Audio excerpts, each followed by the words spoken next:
Good afternoon, and welcome to the Voice of Wisdom. With over 60 years of experience as an investment banker, entrepreneur, investment analyst, genius economist, venture capitalist, and political analyst and strategist, Morty Davis is Wall Street and capitalism personified. The over 400 companies for which he has raised more than $3 billion over the years have created a countless number of jobs and exciting new products. Through the Voice of Wisdom, Mr. Davis explores, analyzes, and debates the most topical political, economic, and social issues facing our world today. Joining Mr. Davis today for a discussion on the first 100 days of the second Trump presidency is Len Carter. Len is an investment banker, business consultant, and private investor. And now, Mr. Davis and Mr. Carter. Welcome back. It's Wednesday, 6:30, and it's my favorite time of the week because I get to be together with you, my favorite people in the whole world, my cohorts on this podcast. You're so special. I can't tell you how much I appreciate your being involved in this podcast because your comments, even when they're critical, even as, sometimes seem almost an effort to be confrontational, are so useful to me because they make me rethink positions that I had a fixed attitude towards. So that's how you gain knowledge, and knowledge is, as I think I say in this book of mine, Happiness Guaranteed or Your Money Back. Learning is something that nobody could take away from you. That's the most valuable thing. Money they could take away. They could take anything away. They could even take away, in cases, very terrible cases, your kids from you, but they can't take away your learning. So it's great that you add to my learning. That's priceless. And once you have it forever. That's the thing you should value the most. That's what you should give your kids. The value of learning, not the value of things, how much a yacht costs or they're expensive and they bring momentary joy. When I say momentary, they bring joy for a period of time, and they also often bring lots of headaches because you got to fix them. You got to find captains that need work or that need benefits or need raises or can hold you up. Same with your private jets. I got lots of friends that have their own private jets. They're always busy ordering food for their guests for the flight and making arrangements for their pilots to sleep at wherever they're going, at some motel or hotel. Every asset has a burden. If you own an apartment house and you're renting to people that are paying you rent, that's a great asset. Every month you collect money. But when the boiler blows up and at an inconvenient time, you're celebrating your Sabbath or you're at a wedding and you get an urgent call. The lights went out or the boiler blew up or something.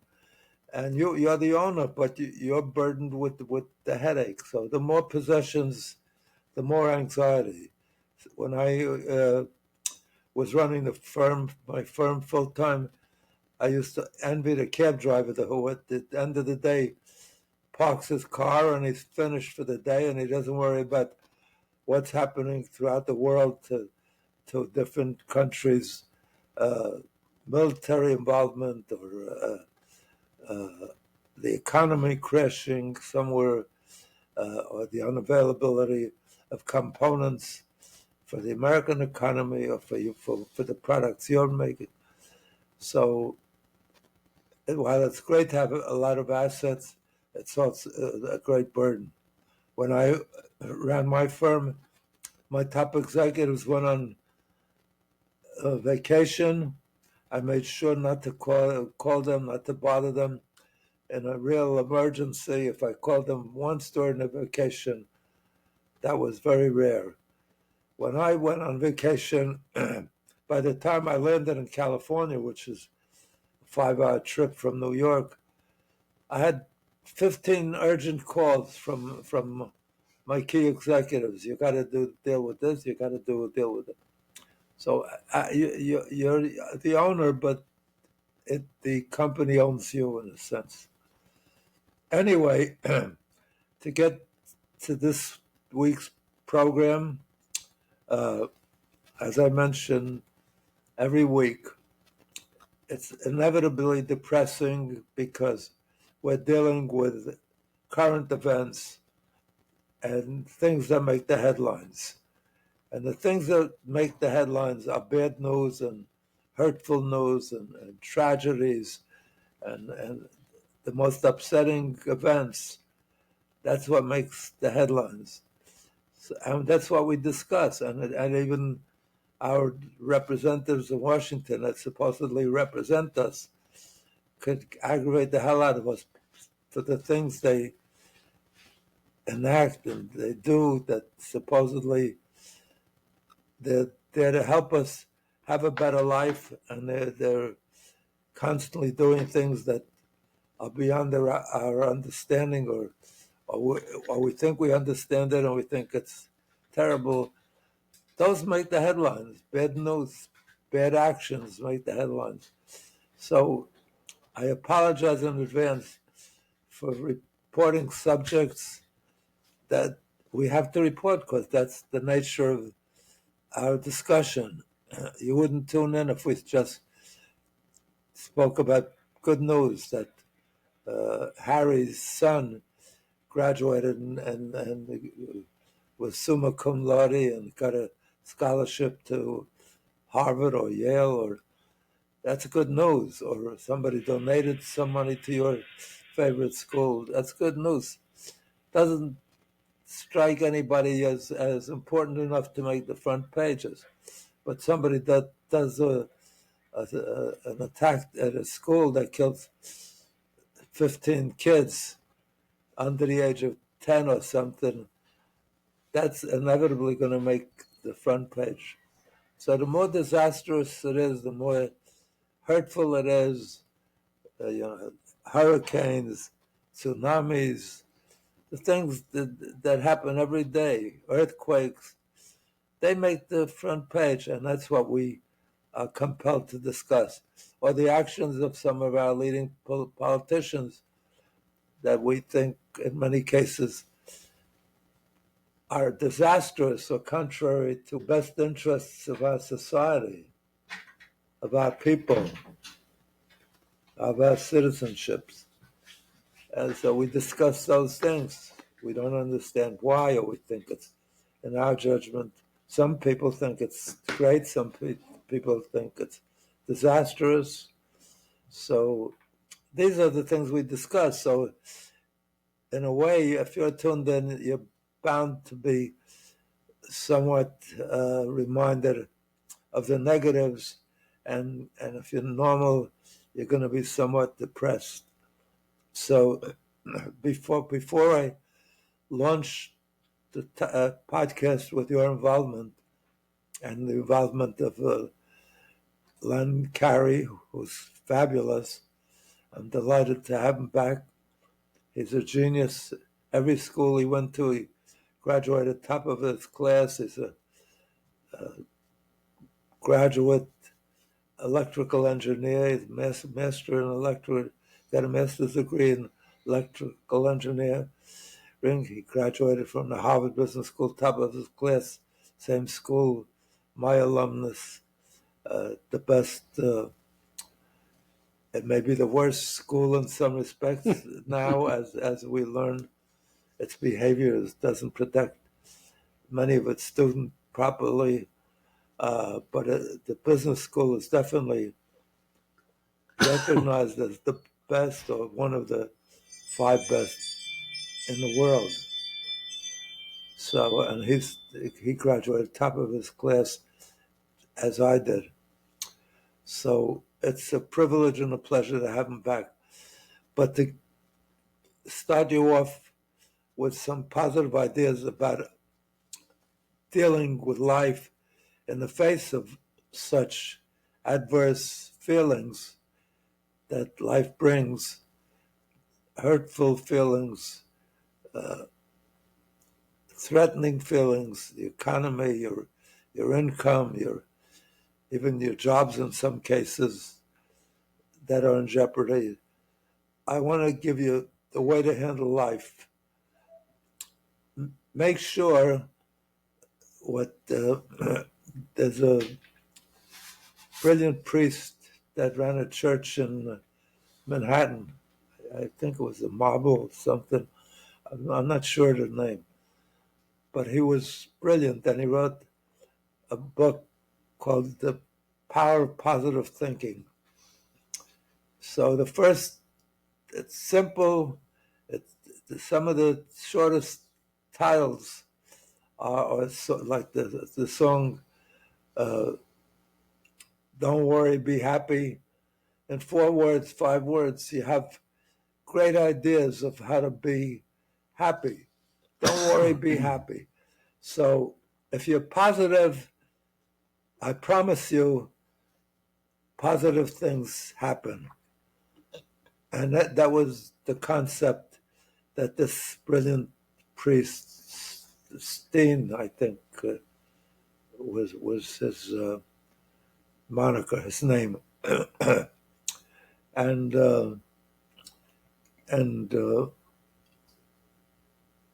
I always forget what's his name, who wrote How to Win Friends and Influence People, and Dale Carnegie. Dale Carnegie, who wrote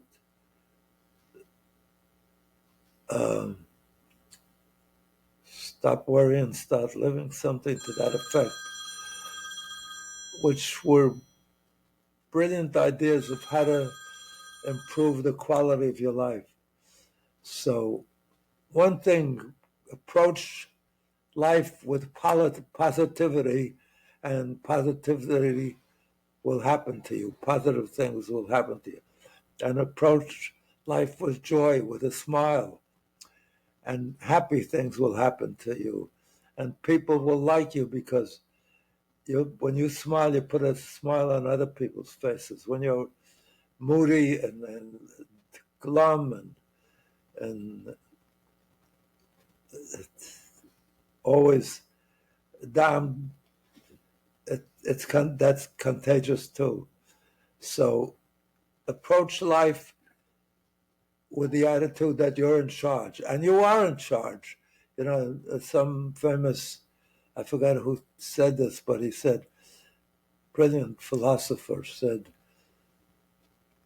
most human beings are looking to find beauty to in their lives, find beauty to discover beauty too. And other people, some few people, make beauty. Wherever they are, they make beauty. If they enter your life becomes more beautiful. You be that kind of person where you add beauty to the world. Kindness, helpfulness makes you feel good, makes the other person feel good. It's something that is usually not very costly, but you're doing a mitzvah, you're doing a good deed that will inure to you for the rest of your life. You know, I funded a lot of scholarships and schools and medical degrees, and I get letters all the time from graduates that are today significant doctors at top hospitals and top research labs. And they write to me, I could never have been filling this role or completing my studies in this area. Yeah, Mr. Davis, if you didn't fund my tuition and my survival during the 4 years or 6 years that I went to get my degree in medicine. So there's nothing more fulfilling than that. You know, it might be great to get your own jet, but as I said, it's temporary. You can live without it. It's convenient, and it's enviable when you think about it, because you don't have to wait in line and you don't have to go through security, and you can schedule your trips to wherever, whenever you like. So I'm not saying it's not beneficial, but it doesn't give you the sense that you're making it a better world. And to the extent that you do things to make this a better world, you're going to be much happier, and you're going to make the world a happier place. So take that attitude every day. See if you could do one good thing to help somebody. Even the small kindnesses, helping somebody that's not well and they can't cross the street without help. That's a good feeling, because you're not doing a major thing. It's not costing you a ton of money. But the person who gets that help is so grateful. So the cost of things is not the value of them. The value is, and that's what you have to teach your kids, the value of things, not the price of it.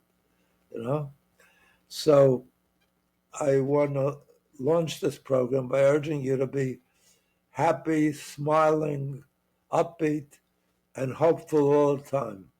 And things will get better. You make your life. Don't say it happened to me. You make what happens. You help make what happens. Make sure you understand that. You can make what happens in your life. You can have adversities occur that are beyond your control, but there are many, many things, so many things that influence your life's joy and accomplishments and appreciation that are within your control. So make sure you control it and make the best life you can. You make your best life you can for you. Don't depend on others. You make beautiful things happen. Anyway, without further ado, I want to tell you the fastest way to do that is get a hold of this book that I and my daughter wrote called Happiness Guaranteed or Your Misery Back. At the bottom of the cover, you can't see it perhaps on your screen, but it says how to be happy no matter what. And that's what this book teaches. It's not my invention or my daughter's invention. It's the gathering together of all of the great thoughts that we could find over the course of humanity, of civilization, of philosophers and teachers and priests and rabbis and great thinkers, of their idea of how to be, just as I said, the power of positive thinking comes from a brilliant priest that felt that was useful to teach others to be positive and how much it could benefit their lives. So he's writing the book not for himself, but because he found what works for him, and it should work for you. So please be positive, be happy, be upbeat, and make your life the best that it can be. Don't say it. it's going to happen to me. It happens to me. Yes, a lot of things happen to you, but a lot of things you can control, and you can make your future to be the one that is the envy of others. So this book, in my judgment, is one of the best investments you'll ever make in your life. And I say that not because I wrote it or because my daughter and I developed it over a lot of years of hard work and research, but because the feedback we've gotten from almost all the readers, people who bought the book or received it as gifts and spontaneously called. There's not even an address. They find a way to reach out to me or to my daughter and thank us. And not the week that they buy the book or even the month, but months later.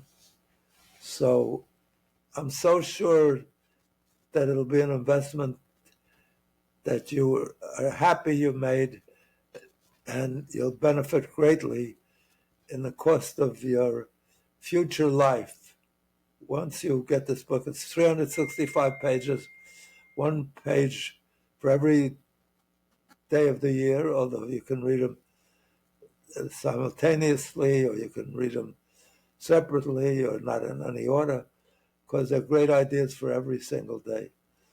So if you get this book and you're not happy, I'll give you the best deal you ever heard of. I will return. You send me your purchase slip, or if you got it as a gift, get a hold of the purchase slip of the guy who sent it to you, of the person who sent it to you, and I will refund that purchase price by 2 times. In other words, if he paid $20, I will refund $40 to you. And I will let you keep the book too. So you got the best of all deals.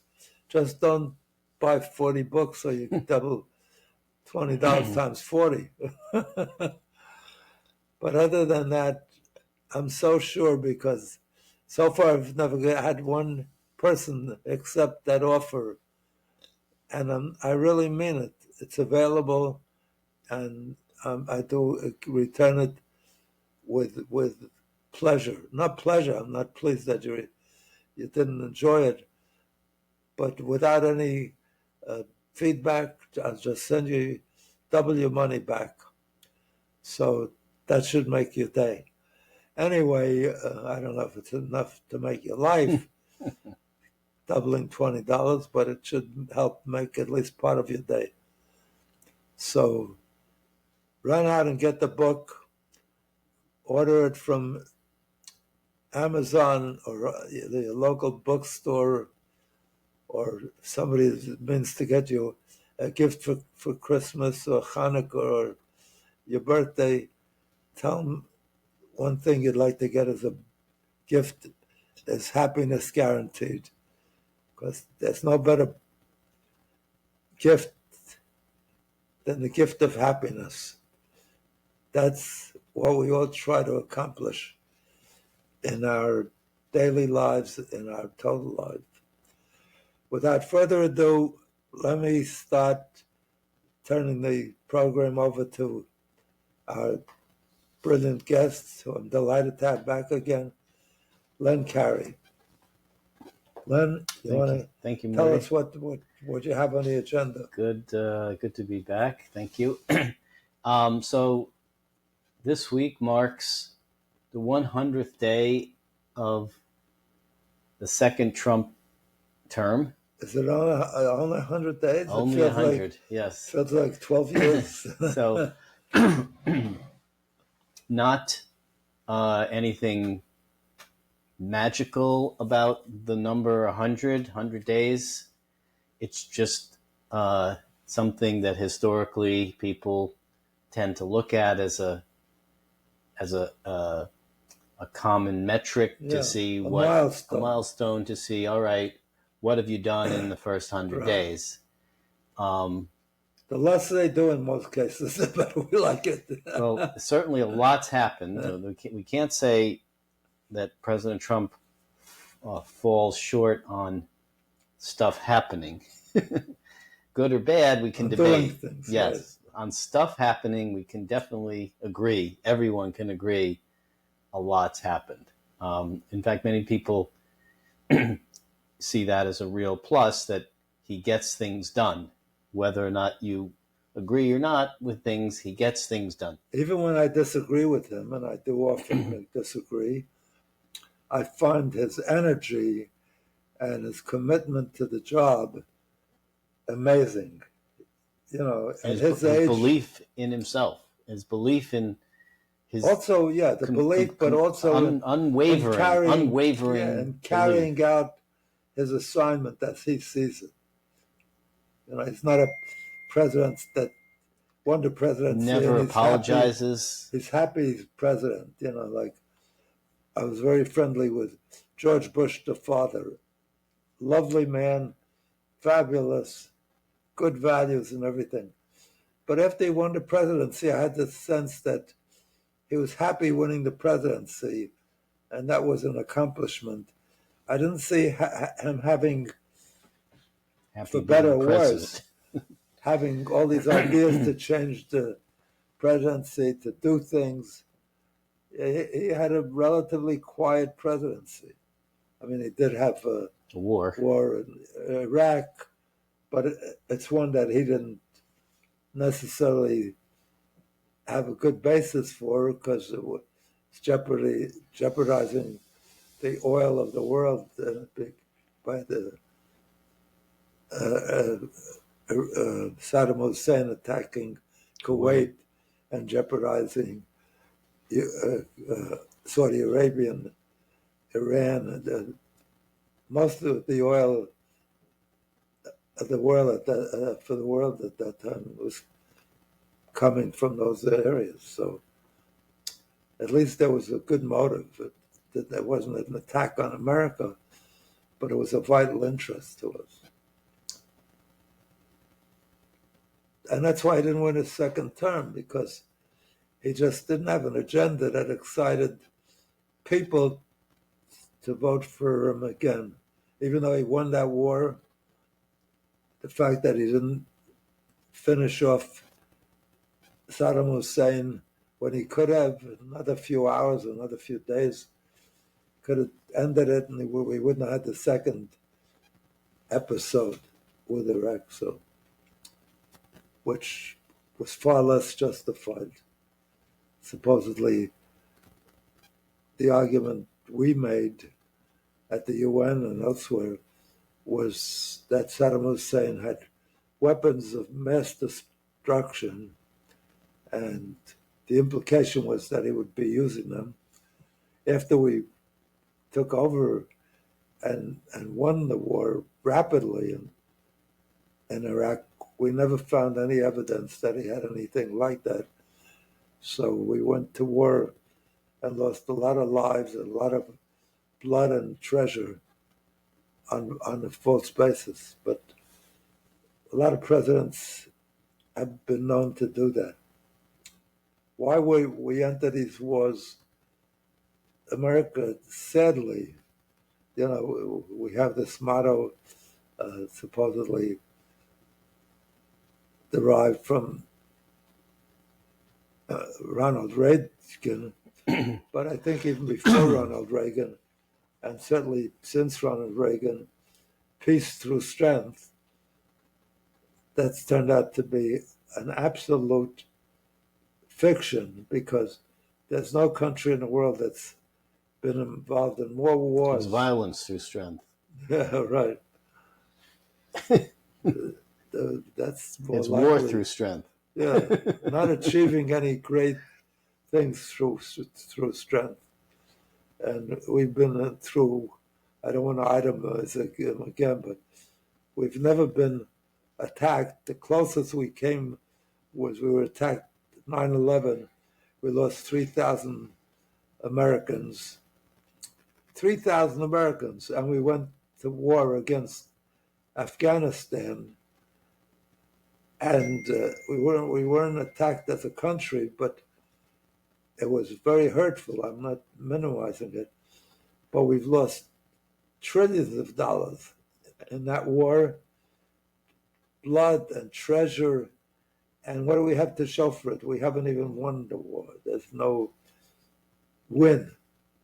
And that's true of every war we've been involved with. North Korea, we had no reason to be there. The fear of what might happen, they were close to China, the Vietnam War. Vietnam never attacked us. Afghanistan. These continuing wars that we enter, that it's unbelievable. I mean, the one country that says they want to destroy us, and that the United States is a great Satan, and it's working to achieve a nuclear weapon so that it could wipe out not only Israel but Christianity and Judaism and the United States is Iran, and that country we're always negotiating for them to stop further developing their nuclear weapon capability, and we have no way even ensuring that they're not continuing their development, because they don't let our people in to supervise what they're doing or to overlook what they're doing. So anyway, so much for peace through strength. It's strength to create more jobs and more work for the defense industry, and make every congressman happy that he's doing something for defense. When, as I pointed out in past programs, when I was young, the Defense Department was called the War Department. During the Second World War and beyond, it was called the War Department. And they figured out, well, that was a terrible name because it sounds like we're warlike. So, just like you have euphemisms, like you say, you don't say, walk up to somebody and say, I'm sorry to hear your mother dropped dead.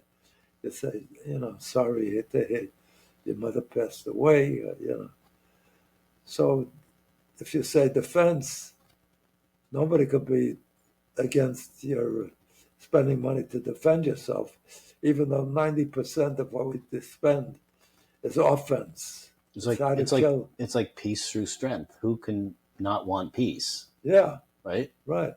Same thing. And even the countries that are bad want peace.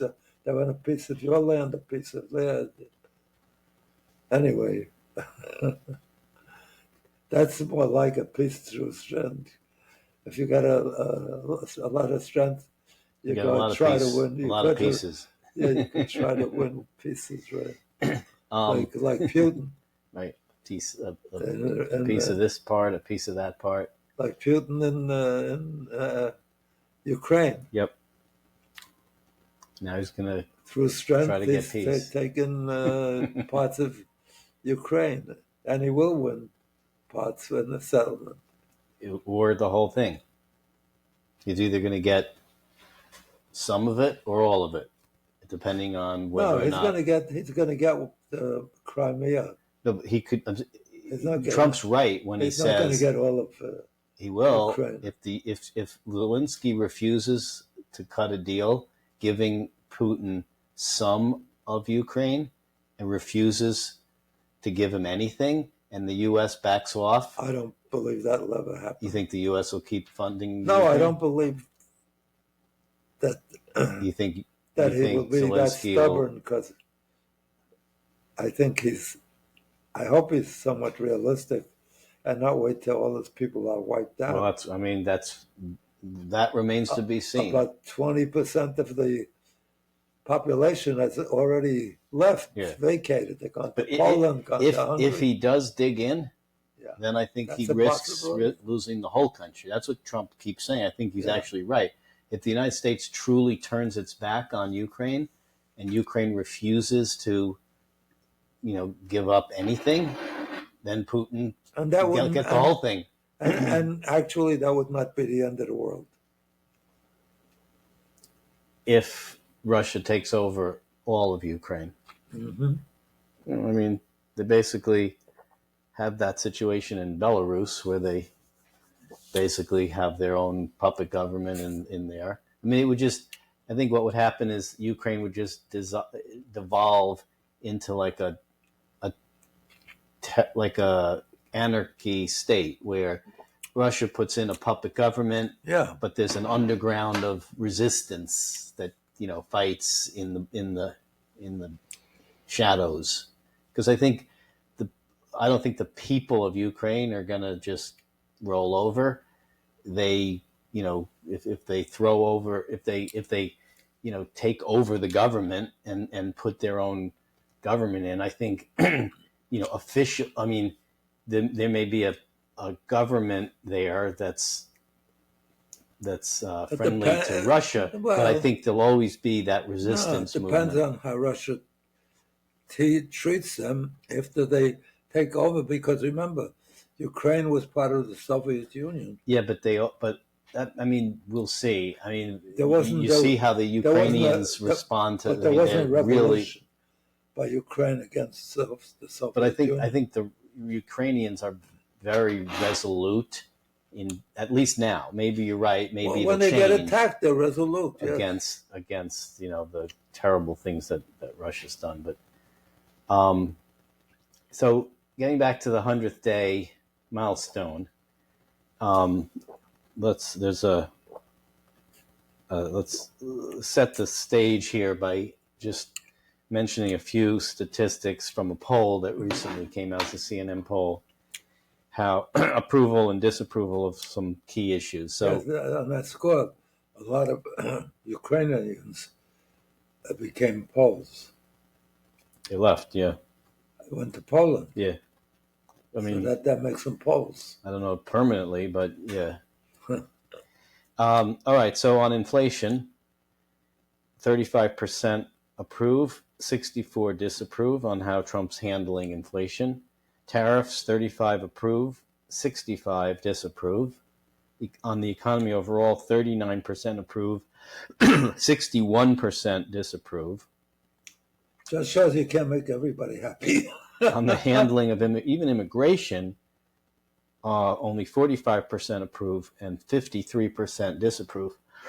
And that was Trump's key, the two issues that he was most favored on in the election against his opponent was his belief, people's belief in his ability to handle the economy, and people's belief in his ability to improve the border situation. Yeah, but did you see the newest thing? They're marketing this hat that says Trump in 28. Haven't seen that. Yeah. And it's selling, a lot of people are wearing that, well, even though it's illegal. Yes. Although they asked Trump would he challenge that law, that amendment, and he said no, he wouldn't challenge it. You know why he wouldn't challenge it? Because he'll just do it. Yeah. He won't comply. I mean, the one thing though is that if you look at, in order for that to really be effective, you do need the rank and file to really fall in line. And over the past 100 days, there's been a precipitous drop in popularity. Consumer confidence hasn't fallen this sharply since the recession of 1990. The stock market's off to its worst start to a presidency in the last century. So all of that is true, Len, but I don't think the Democrats have better numbers in terms of their polling. So it depends if they have a candidate that could confront Trump. Trump is still the super salesman, And if they put up somebody like Carmela, I think Trump probably would win. I don't know. I mean, you always say people are voting against what they have, so if they don't like the situation, are they going to vote for more of that? Unless or are they they don't going to like, vote for unless they hopeful don't a like the different other side even more. right? But it's always the devil you know versus the devil you don't know. But when you're talking about a situation, and that's how Trump, did it in 2024, where coming off the pandemic and the high inflation that followed that, it's easy to make an argument. Do you want to continue this terrible situation of But high prices and blah, blah, blah? We don't Or know. do you want something different? But we don't know what's going to be 4 years from now. And right now, it seems to me, I don't know, maybe you have a different view, that the Democrats don't seem to have any one individual capable of overcoming Trump. As unpopular as he is, there's a lot of people that still believe in him, and the Democrats have nobody that I could see right now, unless Biden comes back. But Biden is still trying to win the presidency of 1996, so he's like Yes, left. but He's left. I mean, here's another. An AP poll says that only about half of Republicans are now saying Trump is focused on the right priorities. So that's, I mean, you're always going to have the diehard MAGA supporters who, no matter what's happening, are going to say it's bad, but it would be worse under the other guys who just refuse to, But you're also, But that's true. That's a truism. But you're always going to get tremendous criticism of incumbency. That's right. Because nobody's ever happy enough. That's right. So and someone can. It's always easier to say, "Trust me, I'll make it better." Yeah. So so long as that's the biggest problem with the last election, I believe, was that it wasn't an outsider, and it was basically the same thing. So it was easy for Trump to say, "How is she possibly going to make it any different? She is the problem. Yeah. She was the problem." And when asked, what would you have done differently policy-wise than Joe Biden, or what will you do differently? She said, "I can't think of anything." So she thought, right. Her answer was pretty much that what Biden's doing is good. Yep. And so that's not what people want to hear. But you get if it's, we'll see, if they can find a non-extremist.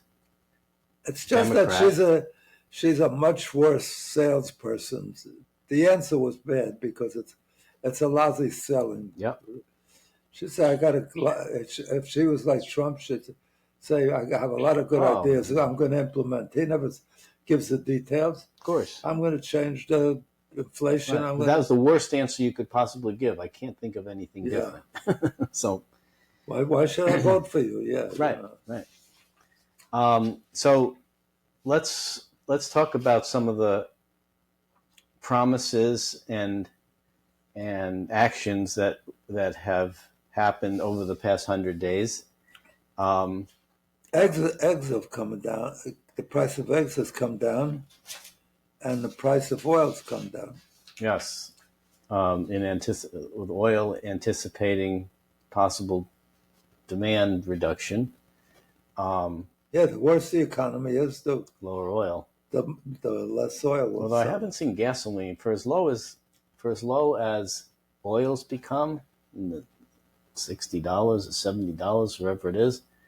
I haven't seen gasoline drop by much. I mean, which is typical in the sticky demand. They're always moving it up faster, right.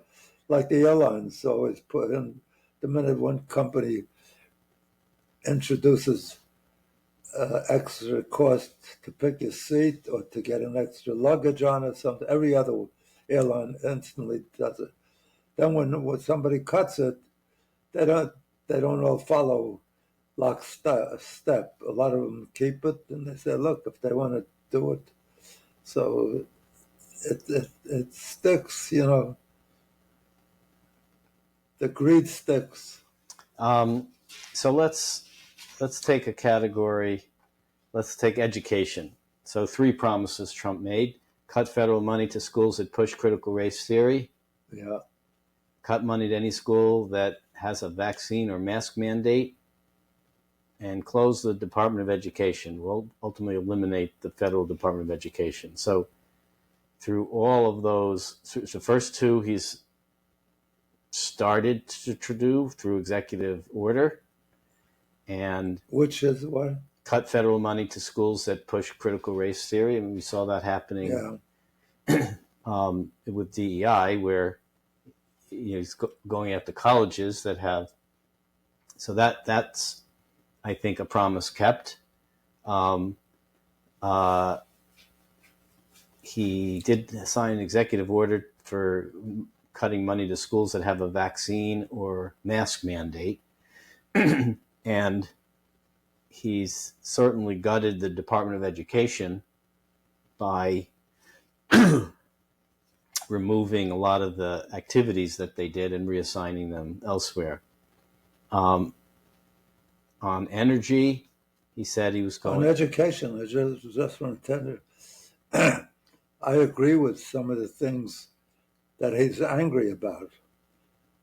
Number one, I agree that they shouldn't teach sex subjects, especially gay and all these.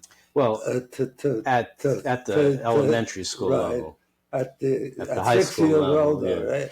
Even younger than elementary. Right. That's 5 years, 6 years, 7 years old.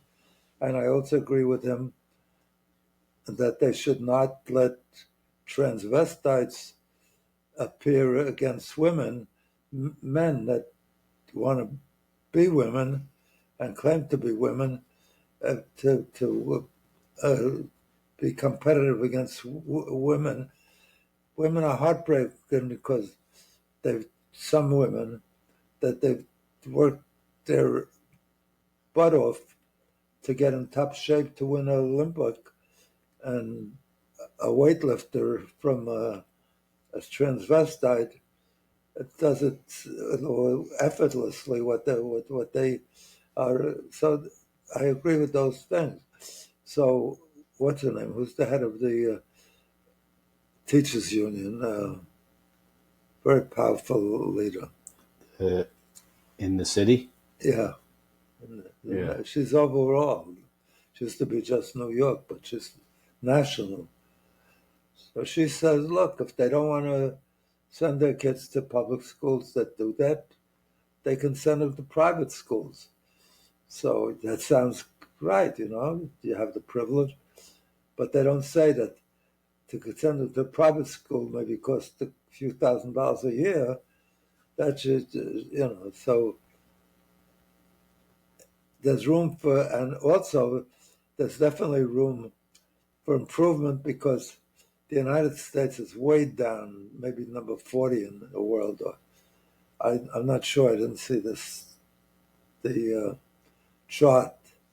You usually have that, but way down in the accomplishment of elementary school. At the college level and beyond, the United States is one of the leaders, if not the leader. But in the early stages, math and English and reading, science, the United States is at the very bottom. So something should be done. I don't know that eliminating the Department of Education is the answer, but reforming it in some way is definitely in the cards, in my book. One of the things that relates to tariffs, because it's an interesting case in where tariffs might be usefully applied is the promise that Trump made to eliminate the electric vehicle mandate that was on the Biden administration because Chinese electric vehicles are so cheap, the Biden administration put a 100% tariff on Chinese EVs as a way to protect the EV industry in the US and allow it to build, which is that has always been the textbook conventional wisdom and argument for tariff use is to protect an industry in your own country against, if we didn't have any tariffs on Chinese EVs and they could sell a car, I think, for $10,000, there's going to be no U.S. EV industry. So, some people might say that's fine because we're getting $10,000 EVs, but there are bigger issues at stake in terms of seeding. What happens to a country if you seed an entire industry to a I'll foreign tell you something country? interesting because I lived through this. After the Second World War, not long after, the Japanese started to make cars. And they made pretty good cars. Before the war, everything they made was pretty much considered junky. So that was okay, We let them make cars. All of a sudden, they started to, General Motors and Ford and Chrysler were the world leaders. We sold most of the cars throughout the world. And all of a sudden, the Japanese became major providers and major competitors of General Motors and Ford and so forth. And I was saying, why the hell do we let them advertise on American? We don't let companies advertise cigarettes anymore. We should stop the Japanese ability to advertise their cars so we could keep it. And then as time passed, I understood that that's pretty naive on my part because it gave the American consumer an option to get better cars at more reasonable prices, and it made the American companies try to compete price-wise and quality-wise. So it was a good thing letting them.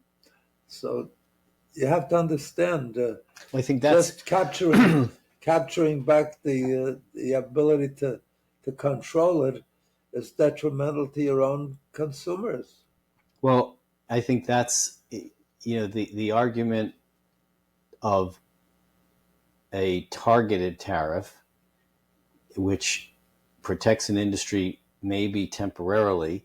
Similar to the argument that the Supreme Court made with affirmative action, which was when it first was the landmark cases from the Supreme Court. It was never intended to be forever. It was only intended to be for 2 weeks until some of those inconsistencies, disparities, over time became more equalized. So similarly with tariffs on EVs, I think if the idea is to protect the industry until the U.S. car manufacturers, say, have gotten to a point where they're can now start to compete, and you want them to compete for the same reason you want them to compete against Japanese cars, because you don't want them to not have competition, because then they'll just produce garbage and not care about whether or not people buy it. So that's a good argument for products and production and consumer goods, or even manufactured goods, because so many components are made by China and others. The United States, even the car, automobile, many of the components are made outside. So when he raises the tariffs on those products but I think is hurting Americans. But I think But with affirmative action, that's the wrong action because you're diminishing the value of education. You're diluting. You're putting people in classes that can't carry the weight, and the teachers have to adjust the classes to the slower people. If you want to straighten that out, take affirmative action by doing affirmative things, like have special classes for younger kids, extracurricular assistance. That's the way to do it, not to push people that are inept into classes that they can't handle. But I think the EV tariffs is an example of like a perversion on what was a potentially logical approach, but just gets perverted into everything. So in the same way, it makes sense. It might make sense to have targeted tariffs on certain industries. It doesn't necessarily to make, well, if it works for this industry, it'll work for all industries. Because the approach with a blanket tariff is just, well, we'll just tariff everything, and that'll be great, and we'll just bring all manufacturing back. But while I think that's where we have these issues. Is that sometimes tariffs can make sense. I don't think that's even an issue, because the whole idea of capitalism is that competition is beneficial. So if you want to eliminate competition, you're doing the wrong thing by your consumer. The thing is, get your people up to do more, research, spend more research, so support more research, support more tax benefits for the development of these products. Don't. So should Biden not have tariffed the EVs? No, he shouldn't. No. I mean that there are other ways. I want Americans to get the best price, the best product. And if you want, price. If you want, just like if Trump wants American companies to manufacture more in the U.S., there are other ways to do that besides embargoing other people's imports. There's no purpose in doing that except for essential products, like that you need during a war, or that you have to have your own capacity. But there's no reason to have more manufacturing. So why would we want more manufacturing, taking our productive people and moving them to less productive products, just so we stop importing? So if no tariffs on EVs resulted in China having dominance, 99% market share of the EV car market in the US. That's good for our consumer. Well, no, that's up to competition in America to catch up. It's not something that is patented and protected.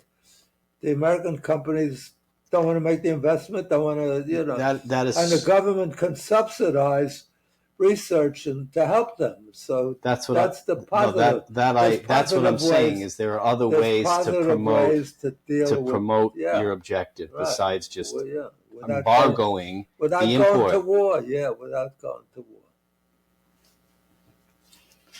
war. Look, we take issue with the Europeans for subsidizing farm products, but they do it anyway because they want to have their farmers make a living, and they can't compete with the productivity of the United States. So we keep telling them, cut it out. It's unfair competition. On the campaign trail, Trump said, "I will end the Ukraine war in a day." Now he says he may do it in a day. Kidding. He may do it in a day. He didn't say which day he's going to do it on. Now he says he was kidding. It was a joke. I didn't, it's like, why didn't you realize? It's a good strategy. You say, whatever you say, if it turns out not to happen, It was a joke. Right? So I'll make a prediction. If it happens, I'm right. If it doesn't, well, I was joking. So, because we see frustration from the White House now over that negotiation for the end of the war. But he was right in saying that if he was president, we probably never would have been involved in that. Because Putin said, if you don't invite Ukraine into the NATO, I won't start the war. And we defended that position that they should have the right. Why? We should have said to Putin, okay, if that's your deal. Although if Putin's goal, if he believed that Ukraine is part of Russia, then why would he not want it just because it's not part of NATO? He'd still want it. If it's really part of Russia, as his manifesto says. Because the United States, after the Cold War and the Soviet Union broke up and did everything that we wanted them to do, and the Cold War, and the United States put missiles on the border in Poland and Hungary. So it was an act of defiance and an act of, you're still the enemy. Whereas they should have invited Russia into NATO. Why didn't the United States invite Russia into NATO at the end of the Cold War? That would have been an inducement for them to behave better.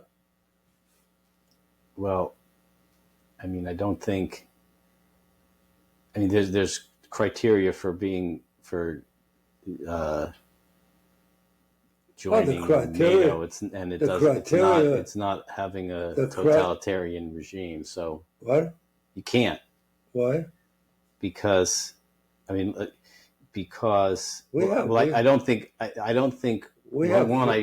highly doubt Russia would have joined NATO. Why not? And because that's not what their objective was at the time, to be peaceful with Western Europe. If they don't join, so that they don't join, but you invite them in. But I don't think. And you don't take hostile acts like putting missiles on their border as if that they're I don't still disagree the enemy. with. But I'm not so sure. The enemy. We'll never know. But I'm not so sure. If you believe that Putin's, we'll never know. But we know if you think his goal is that Ukraine is really part of Russia, then I think he was going to do what he did no matter what, because he wants. Believe that. So then his real goal was just to keep Ukraine out of NATO. Right. I think his real goal is he thinks Ukraine's part of Russia and he wants to reunite that with Russia. But we'll never know. But I mean, it would have been easy to test them. Say, okay, we'll make that deal with you. We won't let them into. It's not like we needed them. It's not like they strengthened NATO. I understand why they would want to be a member, but we didn't need them. And we say that that's what diplomacy is. No, I don't disagree with that. No, you say. We were just speculating on whether or not was Trump right. It never would have happened. Yeah, I would have said. I'm not so sure. To Putin, if you mean that, we'll accept that. No, I'm. And we won't. I don't disagree that would have been a better strategy. If you do violate it, that's the way.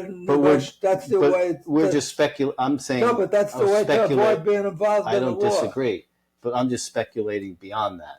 That I don't think. I'm not so sure. But there's no beyond. Once you let that opportunity pass, the war started. Now you got to make a decision. Are you going to go defend the what do you call it? Ukraine, and you permitted the war. You encouraged the war. I said it's not like I didn't say it before.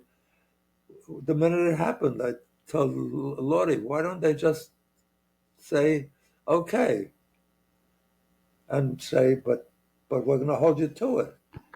So if you attack, we're going to be it's clear. Everybody's clear. Well, the problem is so many promises and so few little time, because we're out of time. but we have a lot more promises that we didn't go through. So we're out of time already. We'll have to. Well, when we're having fun, time flies. Yes. Well, the good news is we'll be back next Wednesday, Yep. 6:30. Have a wonderful week. I hope you enjoyed the program. If you didn't, let us know why. If you did, and you have any positive comments or even critical comments, let us know, and we'll try to meet your demands and your